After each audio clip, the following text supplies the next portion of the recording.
الحمدللہ رب العالمین والصلاة والسلام علی محمد الامین اعوذ باللہ من الشیطان الرجیم بسم اللہ الرحمن الرحیم۔ خواتین و حضرات، ہم سورہ بقرہ کی آیت 213 سے درس کی ابتدا کر رہے ہیں۔ یاد ہوگا کہ اس سے پہلے انفاق اور جہاد کا حکم بیان ہوا ہے۔ مسلمانوں کو جب یہ بتایا گیا کہ حرم ان کی تولیت میں دیا جا رہا ہے اور یہ ابراہیم کا بنایا ہوا گھر ہے اور اسی کو اب قبلہ مقرر کر دیا گیا ہے، تو اس کے ساتھ ہی یہ خواہش پیدا ہوئی کہ اب ہم حج کے لیے جائیں۔ چنانچہ اس میں چونکہ مزاحمت حائل ہو سکتی تھی تو یہ وضاحت کر دی گئی کہ اب تم تلوار اٹھا سکتے ہو۔ جہاد جب ہوگا اور بالخصوص اس زمانے میں اس کے لیے ساتھ ہی انفاق کی ضرورت ہوگی کہ لوگ اللہ کی راہ میں خرچ کریں اور جنگ کی ضروریات کو پورا کرنے کے لیے جو بار بھی اٹھا سکتے ہیں آگے بڑھ کر اٹھائیں۔ چنانچہ انفاق اور جہاد کے اس حکم نے، جس کا بڑی تفصیل سے پیچھے تذکرہ آ چکا ہے، ان لوگوں کو ایک مرتبہ پھر نمایاں کر دیا جو منافقانہ طریقے سے نبی صلی اللہ علیہ وسلم کے ساتھیوں میں شامل ہونا چاہتے تھے۔ یہ بات بھی یاد ہوگی کہ اس سورہ کی بالکل ابتدا میں یہ بات واضح کر دی گئی تھی کہ ایک طرف وہ لوگ ہیں جنہوں نے صاف صاف انکار کر دیا ہے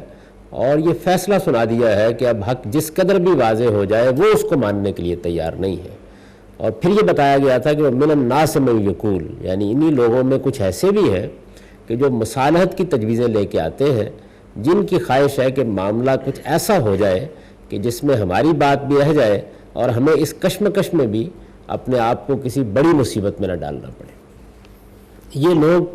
اس انفاق اور جہاد کے حکم کے بعد اب پھر نمایاں ہو رہے ہیں اور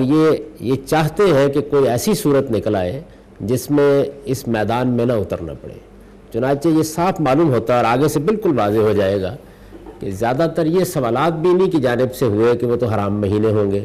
اس میں آپ ہم کو تلوار اٹھانے کے لیے کیوں کہہ رہے ہیں؟ یعنی دو گروہ گیا مسلمانوں میں نمایاں اس وقت ہو کر سامنے آ گئے۔ ایک وہ لوگ کہ جن کی خواہش تھی کہ موقع ملے تو ہم ان حق کے دشمنوں سے نمٹیں اور ان کو کیفر کردار تک پہنچائیں اور پیغمبر اور خدا کے ساتھ اپنی وفاداری کا حق ادا کر دیں۔ اور ایک یہ لوگ تھے کہ جو بہانے بنا کر یہ چاہتے تھے کہ اس کشمکش میں اور اس آزمائش میں کوئی سہولت کی صورت نظر آ جائے، کوئی مصالحت کا معاملہ نظر آ جائے۔ چونکہ پیغمبر کے دنیا میں آنے کے بعد اور حق کو پوری طرح واضح کر دینے کے بعد یہ مرحلہ جب آ جاتا ہے جس میں اتمام حجت ہو جاتا ہے، فیصلہ ہو جاتا ہے، اور اب اس کو ماننے والوں پر ایک بڑی ذمہ داری عائد ہوتی ہے کہ وہ رفاقت کا حق ادا کر دیں۔ اور یہ پیغمبروں کے بارے میں اللہ کی ایسی سنت ہے جو کبھی تبدیل نہیں ہوتی، اس میں پھر انسان کے لیے فیصلہ کرنا آسان نہیں رہتا۔ چنانچہ ان لوگوں نے جو اس موقع کے اوپر سوالات اٹھائے ہیں، اب آپ دیکھیے کہ وہ کس ترتیب سے قرآن مجید زیر بحث لایا ہے اور پھر ایک ایک سوال کا اس نے جواب دیا ہے۔ جب یہ کہا گیا کہ تم لوگوں کو آگے بڑھنا ہے اور آگے بڑھ کر یہ کام کرنا ہے، تو اس کے ساتھ ہی یہ بات زیر بحث آ گئی کہ مسلمانوں کی جماعت میں کچھ لوگ ایسے بھی ہیں۔ وَمِنَ النَّاسِ مَنْ يُعْجِبُ سے جو آیات شروع ہوئی ہے ان میں ان دونوں گروہوں کو نمایاں کر دیا ہے۔ یہ اس سے پہلے درس میں زیر بحث آ چکے ہیں کہ ایک طرف وہ لوگ ہیں جو اللہ کے لیے اپنا سب کچھ نثار کرنے کو تیار ہیں، جان دینے کے لیے تیار ہیں، مال دینے کے لیے تیار ہیں، اور ایک وہ لوگ ہیں کہ جو طرح طرح کے بہانے تراش رہے ہیں کہ اس آزمائش سے بچ جائیں۔ انہی میں سے ایک بہانہ یہ بھی تھا کہ یہ جو اصرار کیا جا رہا ہے کہ اب تمام معاملات واضح کر دیے جائیں، تمام تعلقات توڑ لیے جائیں، جس کو پیغمبر کے ساتھ کھڑا ہونا ہے وہ پیغمبر کے ساتھ کھڑا ہو جائے، جس کو دوسری جانب کھڑا ہونا ہے وہ دوسری جانب کھڑا ہو جائے، اس پر اصرار نہ کیا جائے۔ یعنی ایک بہانہ یہ تھا کہ اس پر اصرار نہ کیا جائے اور نہ معاملے کو اس حد تک لے جایا جائے کہ تلواریں نکل پڑیں۔ زیادہ اچھا یہ ہے کہ مصالحت کا کوئی طریقہ اختیار کر لیا جائے۔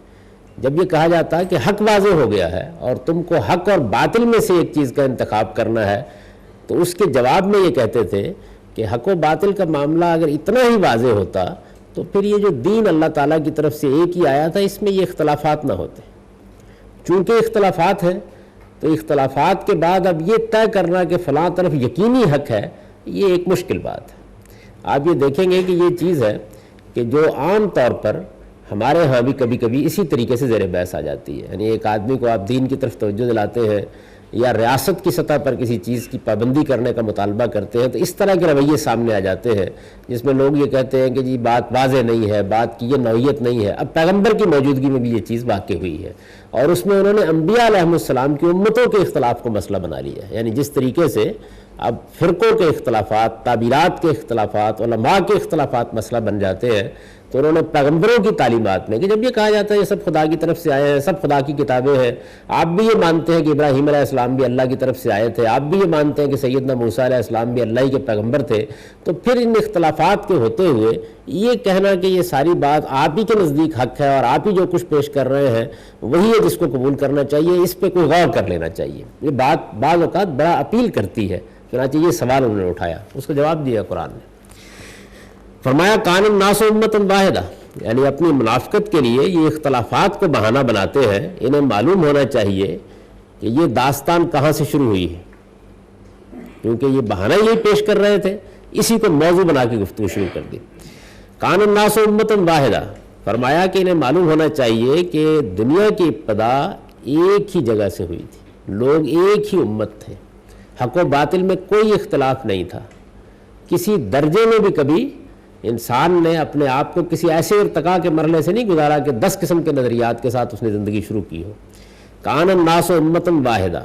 لوگ ایک ہی امت تھے، اللہ نے ان کو ارادہ دیا، اختیار دیا، وہ دنیا میں اپنی زندگی بسر کرنے کے لیے آگے بڑھے، مختلف مراحل سے گزرے تو ان میں اختلافات پیدا ہو گئے۔ گویا سب سے پہلی بات یہ بتائی کہ اختلافات کا منشا ذات خداوندی نہیں ہے، اختلافات کا منشا اللہ تعالیٰ کا کوئی الہام نہیں ہے۔ اللہ تعالیٰ نے ایک دین دے کر، ایک پیغام دے کر آدم علیہ السلام کو اس دنیا میں مبعوث کیا تھا، اور اس کے بعد بھی ایک لمبے عرصے تک لوگوں میں کوئی اختلاف نہیں تھا۔ اس وجہ سے یہ بات نہیں ہے کہ اللہ ہی کی طرف سے کچھ اختلافات ہیں یا اللہ ہی نے مختلف دین دیے ہیں۔ اللہ تعالیٰ نے ایک جگہ سے اس دنیا کی ابتدا کی تھی، فکر کے لحاظ سے، علم کے لحاظ سے کوئی اختلاف نہیں تھا۔ پھر اس کے بعد اختلافات کہاں سے پیدا ہوئے، تو گویا سراغ دے دیا کہ اختلافات کا منشا لوگ ہیں، کیونکہ ان کو ارادہ دیا گیا ہے، ان کو اختیار دیا گیا ہے، اور وہ سوچتے ہیں، غور کرتے ہیں تو اس کے اندر بہت سی چیزیں شامل ہو جاتی ہیں، تعصبات شامل ہو جاتے ہیں، جذبات شامل ہو جاتے ہیں، خواہشیں شامل ہو جاتی ہیں، غفلت شامل ہو جاتی ہے، عدم تنبہ شامل ہو جاتا ہے، اور پھر آہستہ آہستہ لوگ جن چیزوں سے اختلاف کر رہے ہوتے ہیں ان کو کوئی بڑی چیز بنا لیتے ہیں، پھر ان اختلافات سے مفادات وابستہ ہو جاتے ہیں۔ تو اس وجہ سے اختلافات کے بارے میں سب سے پہلی بات یہ کہی کہ اس کا منشا لوگ ہیں، اللہ تعالیٰ نہیں۔ یعنی ایسا نہیں ہے کہ اللہ تعالیٰ نے لوگوں کو مختلف نوعیت کی ہدایات دے دیں، موسیٰ کو ایک ہدایت دے دی، عیسیٰ کو ایک ہدایت دے دی، آدم کو کوئی اور دین دے کر بھیج دیا۔ اللہ تعالیٰ نے ان میں سے کوئی کام نہیں کیا۔ اللہ تعالیٰ نے تو دنیا کو ایک ہدایت پر مبعوث کر کے آدم و حوا دونوں کو دنیا میں بھیجا، اور اس کے بعد جب تک انسان نے اپنی طرف سے اختلافات پیدا نہیں کیے، اللہ تعالیٰ کی طرف سے کوئی دوسری بات نہیں کہی۔ کان الناس امۃ واحدہ، پہلی بات تو فرمایا یہ سمجھ لو۔ پھر جب اختلافات لوگوں نے پیدا کر دیے تو فرمایا پھر ہم نے کیا کیا، فبعث اللہ النبیین مبشرین ومنذرین، پھر اللہ تعالیٰ نے اپنے نبی مبعوث کیے اور ان کے ذمہ یہ کام لگایا کہ جو لوگ ان اختلافات کے نتیجے میں غلطی میں پڑ گئے ہیں ان کو متنبہ کرو، خبردار کرو، اور ان کو بتاؤ کہ اگر تم اس غلطی کا ارتکاب کسی غلط فہمی کی وجہ سے کر رہے ہو تو آؤ دور کر دیتے ہیں، اور اگر غلطی کی وجہ تمہاری کوئی ضد، تمہارا کوئی اناد، تمہاری کوئی ہٹ درمی، تمہارے کوئی جذبات، تمہارے کوئی مفادات ہیں تو خبردار ہو جاؤ، معاملہ اس دنیا کا نہیں ہے، ایک دن تم کو خدا کے حضور میں حاضر ہونا ہے اور اس کے سامنے جا کر اپنے اعمال کی پیشی کرنی ہے۔ یہ فرمایا دوسرا کام ہم نے ان کے ذمہ یہ لگایا کہ اس معاملے میں جو آزمائش برپا ہو گئی ہے اس میں ان لوگوں کو بشارت دے دو جو صحیح بات سننے کے لیے تیار ہیں، اس پر کان دھرنے کے لیے تیار ہیں، حق و باطل کی کشمکش میں حق کو تلاش کرنے کی سچی طلب رکھتے ہیں، ان کو بشارت دے دو، اللہ ان کے لیے جنت میں بڑا اہتمام کیے بیٹھا ہے۔ تو فرمایا یہ ہم نے پیغمبروں کو یہ بات دے کے بھیجا کہ لوگوں کو خبردار کرو، یعنی یہ بتا دیا اس میں کہ اصل مسئلہ یہ نہیں تھا کہ کوئی بڑی غلط فہمی لاحق ہو گئی تھی، اصل مسئلہ یہ تھا کہ لوگ اپنے جذبات، تعصبات اور خواہشات میں پھنس کر آخرت سے بے خبر ہو گئے تھے، خدا کے حضور میں جواب دہی کا صحیح احساس قائم نہیں رہا تھا، چنانچہ کہا گیا خبردار کرو۔ اور جو لوگ صحیح بات کو قبول کرنے کے لیے تیار ہو جائیں ان کو بشارت دو۔ فرمایا اس مقصد کے لیے ہم نے پیغمبر بھیجے۔ پھر مزید کیا کیا؟ وَأَنزَلَ مَعَهُمُ الْكِتَابَ بِالْحَقِّ، اور ان پیغمبروں کے ساتھ ہم نے اپنی شریعت، اپنا قانون، اپنی کتاب نازل کی، یعنی ان کو ہم نے واضح تعلیمات اس طریقے سے دی کہ اپنی طرف سے اپنے لفظوں میں اپنے احکام بھی بتا دیے، اور جو عقائد سے متعلق ضروری چیزیں تھیں وہ بھی واضح کر دی۔ ان میں سے ہم نے ان پیغمبروں کو کتاب دی، اور کتاب ایسی دی کہ جو بالکل قول فیصل کی حیثیت رکھتی ہو۔ وَأَنزَلَ مَعَهُمُ الْكِتَابَ بِالْحَقِّ، یعنی ایسی کتاب دی کہ جس کے اندر کسی نوعیت کا کوئی اشتباہ پیدا کرنا انسان کے لیے ممکن نہ ہو سکے۔ کیوں دی؟ لِيَحْكُمَ بَيْنَ النَّاسِ فِي مَا اخْتَلَفُوا فِيهِ، تاکہ جتنے اختلافات آدم علیہ السلام کے بعد ان لوگوں نے پیدا کر دیے ہیں یا پیدا کرتے چلے جا رہے ہیں، یہ پیغمبر آ کر ان کو خبردار کریں۔ جب یہ خبردار ہو جائیں اور بات سننے کے لیے تیار ہو جائیں تو ان کو کتاب دیں، وہ کتاب ان کے لیے حکم بنے، وہ ان کے لیے میزان بنے، وہ ان کے لیے فیصلہ کن اتھارٹی بنے، یہ اس کی روشنی میں اپنے اختلافات کا فیصلہ کر لیں۔ فرمایا کہ یہ عمل جاری رہا یہاں تک کہ ہم نے موسیٰ علیہ السلام کو تورات جیسی کتاب دے دی جس کے اندر ہدایت تھی، جس کے اندر نور تھا۔ اس کے باوجود فرمایا کہ ہماری طرف سے یہ اہتمام ہو گیا، پیغمبر بھی بھیج دیے، پے در پے بھیج دیے، کتاب بھی دے دی، فیصلہ کرنے کے لیے گویا ایک میزان اور کسوٹی بھی لوگوں کے ہاتھ میں پکڑا دی۔ فرمایا اس کے باوجود اختلافات ہو گئے۔ اب یہ بتایا کہ اس کے باوجود کیوں ہو گئے، یعنی ایک تو معاملہ یہ ہے کہ پہلے مرحلے میں اللہ تعالیٰ نے آدم و حوا کے ذریعے سے جب اپنی ہدایت کی ابتدا کی اور پھر انسانوں کو کچھ دیر تک عمل کرنے دیا، یعنی ان کے نبوت کا سلسلہ جاری نہیں رکھا، تو اس میں اختلافات کا باعث جو دوسری چیزیں بن سکتی تھی ان میں ایک ذرا بعد مکانی بھی اور بعد زمانی بھی اس کا باعث بن گیا۔ ایک فاصلہ ہوا تو لوگوں میں کچھ اختلافات پیدا ہو گئے، پھر پے در پے پیغمبروں کا سلسلہ شروع ہو گیا۔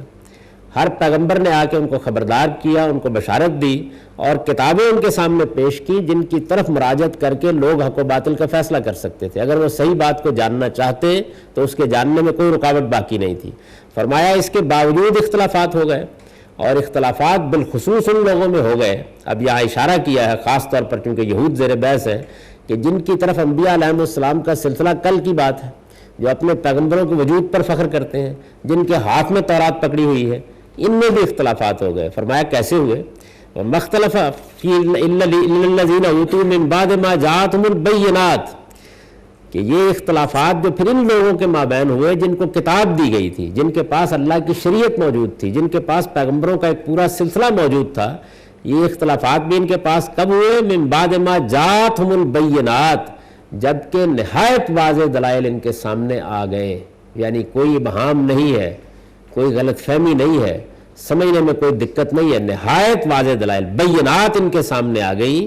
اس کے بعد انہوں نے اختلاف کیا۔ فرمایا اختلافات کا منشا، پہلے مرحلے میں سوال یہ پیدا ہوا کیا خدا ہے؟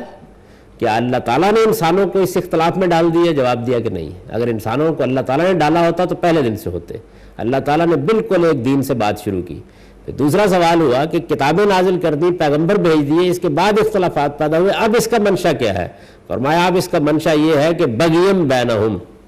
آپس کے زدہ نے اختلافات پیدا کر دی۔ یعنی جب مختلف گروہ بن گئے اور ان مختلف گروہوں میں سے کسی نے ایک بات سمجھ لی، کسی نے دوسری بات سمجھ لی، تو بجائے اس کے کہ مکالمہ ہوتا، تبادلہ خیالات ہوتا، ایک دوسرے کے دلائل سنے جاتے، اپنے بارے میں یہ خیال کیا جاتا کہ میں غلطی کر سکتا ہوں، تو پھر اختلافات ختم ہو جاتے۔ جو کتاب دی گئی تھی اس کتاب کو اصل ماخذ بنا لیا جاتا،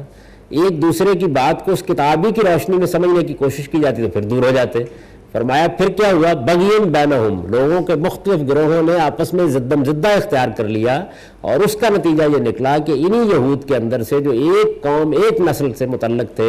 ایسے ایسے فرقے بنتے چلے گئے کہ اب تم یہ محسوس کرتے ہو کہ گویا ان کے درمیان کوئی اتحاد کی بات ہی نہیں ہے۔ تو بغیم بینہم، پھر اس کی وجہ یہ بنی۔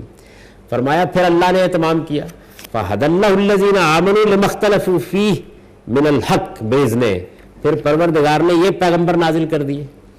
نبی صلی اللہ علیہ وسلم کی طرف اشارہ فرمایا،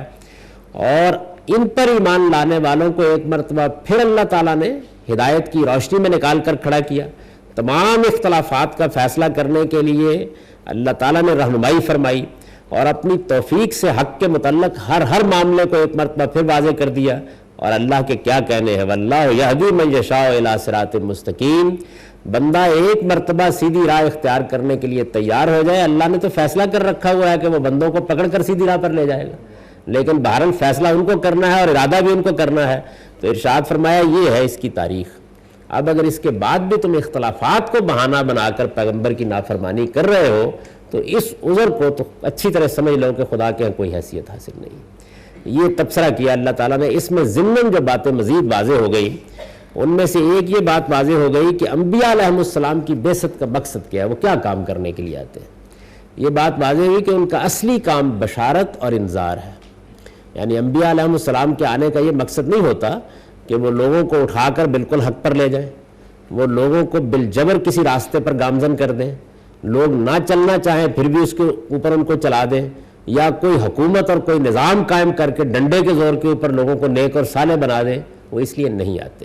ان کا کام بشارت اور انذار ہے، یعنی وہ لوگوں کو اس حقیقت سے خبردار کرتے ہیں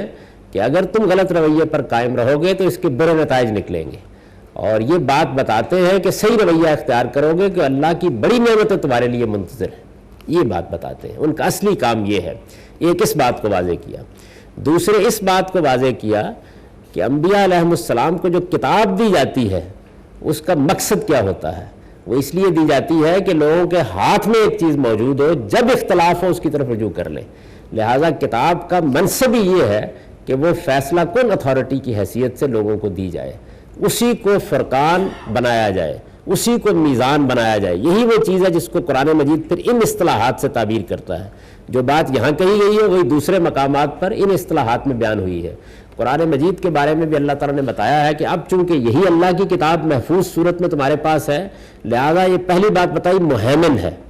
یعنی جو کچھ بھی حق و باطل کے بارے میں تعلیم دینی تھی اس ساری تعلیم کو اس کتاب نے اپنے اندر جمع کر لیا ہے۔ اس سے پہلے جو کتابیں نازل ہوئی تھیں ان کے اندر کی بھی وہ سب باتیں جو انسانیت کی ضرورت ہے، جن کو اللہ باقی رکھنا چاہتے ہیں، وہ اس کے اندر آ گئی ہیں۔ اس نے گویا ساری چیزوں کو اپنے اندر سمیٹ لیا ہے۔ ایک بات یہ کہی،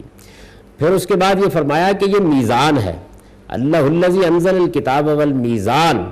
یعنی اللہ تعالیٰ نے یہ کتاب نازل کی ہے جو ایک ترازو ہے جس پر تم تول کر دیکھ سکتے ہو کیا غلط ہے اور کیا صحیح ہے۔ اور فرمایا یہ کیوں میزان ہاتھ میں پکڑائی ہے، لیکون الناس بالقسط، تاکہ لوگ دین کے معاملے میں بالکل صحیح جگہ پر آ کر کھڑے ہو سکیں، ان کو کوئی تردد باقی نہ رہے، وہ پورے اذعان کے ساتھ پورے یقین کے ساتھ یہ کہہ سکے کہ یہ میرے پروردگار کی بات ہے۔ یہ کتاب اس لیے دی گئی۔ پھر فرمایا تبارک الذی نزل الفرقان علی عبدہ لیکون للعالمین نذیرا، کہ یہ کتاب ہم نے ایک فرقان کی حیثیت سے دی ہے، یہ حق و باطل کے لیے کسوٹی ہے، یہ فیصلہ کرے گی کہ کیا صحیح ہے اور کیا غلط ہے۔ اور اس کتاب کی یہ حیثیت اللہ تعالیٰ نے بیان لوگوں کو متنبع کر دیا کہ اب ماضی کی کوئی چیز ہو یا حال کی کوئی چیز ہو، اسی پر پرکھ کر فیصلہ کیا جائے گا کہ وہ اللہ کے نزدیک مقبول ہے یا غیر مقبول ہے، اللہ کے نزدیک وہ صحیح ہے یا اللہ کے نزدیک وہ غلط ہے، اللہ تعالیٰ اس کو سند جواز دیتے ہیں یا اللہ تعالیٰ نے اس کو رد کر دیا ہے، یہ فیصلہ کرے گی۔ اور یہی حیثیت اس کتاب کو خود خدا نے دے دی ہے۔ یہ بات بھی واضح کر دی کہ اب کوئی الہام، کوئی القاء، کوئی تحقیق اس کتاب پر حکومت نہیں کر سکتی۔ اب ابو حنیفہ ہو یا شافعی، مالک ہو یا احمد بن حنبل ہو، بخاری ہو یا مسلم ہو، اشعری ہو یا ماتریدی ہو، سب کے اوپر اس کے فیصلے کو ناطق ہونا ہے۔ اس وجہ سے یہ بتائے گی کہ کیا ٹھیک ہے کیا غلط ہے، اور یہ دین کے معاملے میں تم کو انصاف پر کھڑا کرے گی۔ لیکون الناس بالقسط، یہ اس کے نازل کرنے کا مقصد ہے۔ تو یہ بات بھی اس میں پوری طرح واضح کر دی تاکہ کسی قسم کا کوئی تردد لوگوں کو باقی نہ رہے۔ اب اس کے بعد یہ بحث ہمیشہ کے لیے ختم ہو جائے کہ کوئی چیز اس کے علاوہ ہمارے سامنے آتی ہے تو اس کی کیا حیثیت ہے، وہ ماضی کی ہو یا حال کی ہو، وہ خدا کے کسی پیغمبر کی طرف منسوب کی جائے یا انسان کہے، اسی پر رکھ کر اس کو دیکھا جائے گا تاکہ یہ فیصلہ سنا دے کہ کیا صحیح ہے اور کیا غلط، کیا حق ہے اور کیا باطل۔ تو یہ بات بھی واضح کر دی گئی۔ تیسرے یہ بات بھی بہت اچھی طریقے سے واضح کر دی گئی کہ اختلافات کا منشا اصل میں اللہ تعالیٰ کی طرف سے دی ہوئی اختیار و ارادے کی آزادی نمبر 1، اور نمبر 2 انسان کے جذبات، خواہشات اور تعصبات اور مفادات ہیں۔ ان کے درمیان جب معاملات ہوتے ہیں تو اس کے نتیجے میں اختلافات پیدا ہو جاتے ہیں۔ اختلافات کا منشا نہ خدا ہے، نہ اس کی کتابیں ہیں، نہ اس کے پیغمبر ہیں۔ تو لہٰذا اختلافات کو بہانہ بنا کر پیغمبر کے سامنے آ کے یہ بات نہ کہو کہ ہم لڑنے کے لیے تیار نہیں، کوئی اور بات کرنی ہے تو کرو، یہ اس کی بنیاد نہیں ہے۔ اور پھر خاص طور پر اشارہ کر دیا کہ اس وقت تو خدا کا وہ پیغمبر جو بشارت و انذار کے لیے آتا ہے وہ خود اندر موجود ہے، اور وہ کتاب جو اختلافات کا فیصلہ کرنے کے لیے نازل کی جاتی ہے تمہارے ہاتھوں میں۔ اس کے بعد کیا کہنا چاہتے ہو؟ اب قیامت تک کے لیے مسلمانوں کا معاملہ بھی یہی ہے، یعنی ایک طرف اللہ تعالیٰ کے پیغمبر کا انذار ان کے پاس موجود ہے۔ قرآن مجید کا ایک بڑا کمال یہ ہے، جو پہلی کتابوں سے اس کو بہت ممتاز کر دیتا ہے، کہ وہ محض اللہ تعالیٰ کی طرف سے ایمانیات اور اخلاق اور قانون اور شریعت کی توضیح نہیں ہے، محض یہ نہیں ہے،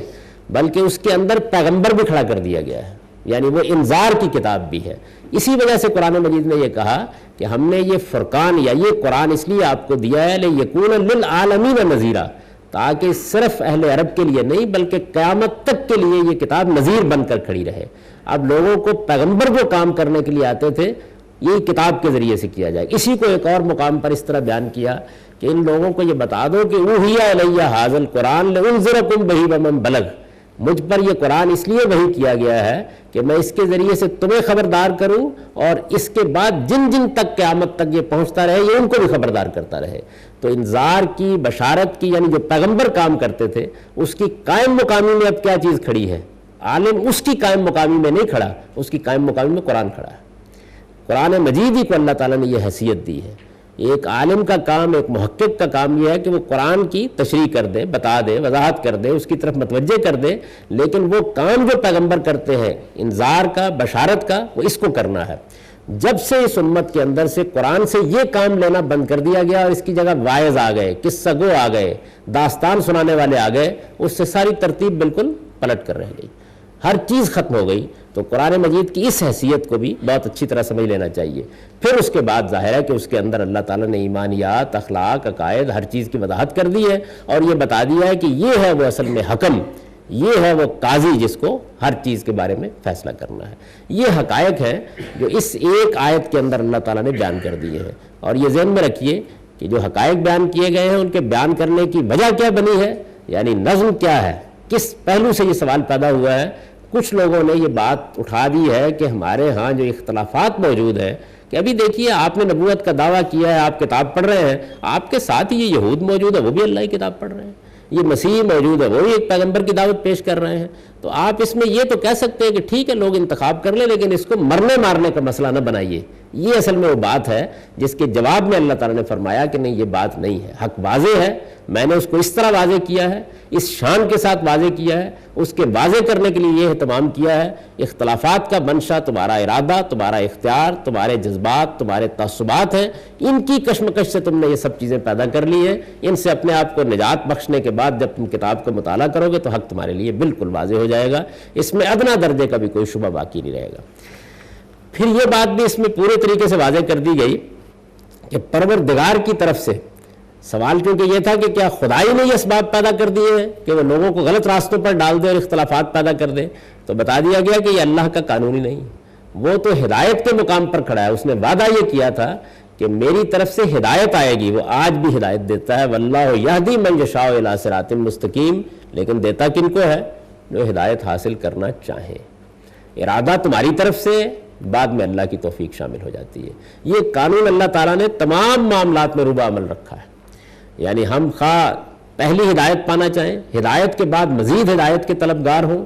زندگی کے معاملات میں کسی جگہ غلطی کھائیں اور اس سے نکلنا چاہیں، عمل کے معاملے میں ثبات قدم کی درخواست کریں، ہر جگہ یہی ہے۔ پہلا ارادہ ہم کریں گے، اس کا صلہ یہ ہے کہ پھر اللہ کی توفیق شامل ہو جاتی ہے، اور اللہ تعالیٰ خود اپنے بندے کو صحیح راستے پر لے جاتے ہیں۔ اور اگر ہم نے ارادہ شر کر لیا ہے تو پھر شیاطین بھی اپنا کام شروع کر دیتے ہیں، دنیا کی دوسری طاقتیں بھی اپنا کام شروع کر دیتی ہیں، اور زیادہ دیر نہیں گزرتی کہ آدمی پھر اپنے آپ کو شیطان کے حوالے کر دیتا ہے۔ اس کو قرآن نے ایک قانون کے طور پر بیان کیا ہے کہ وَمَن یَعْشُ عَن ذِکْرِ الرَّحْمَٰنِ نُقَیِّضْ لَهُ شَیْطَانًا فَهُوَ لَهُ قَرِینٌ۔ جب آدمی خدا کی یاد سے پوری طرح غافل ہو جاتا ہے تو پھر ہم اس کے اوپر ایک شیطان مسلط کر دیتے ہیں، دنیا میں پھر وہی اس کا ساتھی، وہی اس کا رہنما، وہی اس کا ہادی اور وہی اس کا پیغمبر ہوتا ہے۔ تو یہ قرآن مجید نے اس سوال کا ایک پورا جواب دے دیا ہے، اور یہ بتا دیا ہے کہ اس کی نوعیت کیا، اور ساتھ ہی بہت سے دوسرے حقائق بھی واضح کر دیے ہیں۔ اب اس کا سادہ ترجمہ سن لیجئے۔ اپنی منافقت کے لیے اختلافات کو بہانہ بناتے ہیں۔ انہیں معلوم ہونا چاہیے کہ لوگ ایک ہی امت تھے، ان میں اختلاف پیدا ہوا تو اللہ نے نبی بھیجے بشارت دیتے اور انذار کرتے ہوئے اور ان کے ساتھ قول فیصل کی صورت میں اپنی کتاب نازل کی تاکہ لوگوں کے درمیان وہ ان کے اختلافات کا فیصلہ کر دے۔ یہ جن کو دی گئی اس میں بھی اختلاف انہی لوگوں نے کیا، نہایت واضح دلائل کے سامنے آ جانے کے بعد، محض آپس کے زدم زدہ کی وجہ سے۔ پھر یہ جو قرآن کے ماننے والے ہیں، اللہ نے اپنی توفیق سے حق کے متعلق ان سب اختلافات میں ان کی رہنمائی کی، اور اللہ جس کو چاہتا ہے اپنے قانون کے مطابق سیدھی راہ کی ہدایت عطا فرما دیتا ہے۔ اقول قولی ھذا واستغفر اللہ لی۔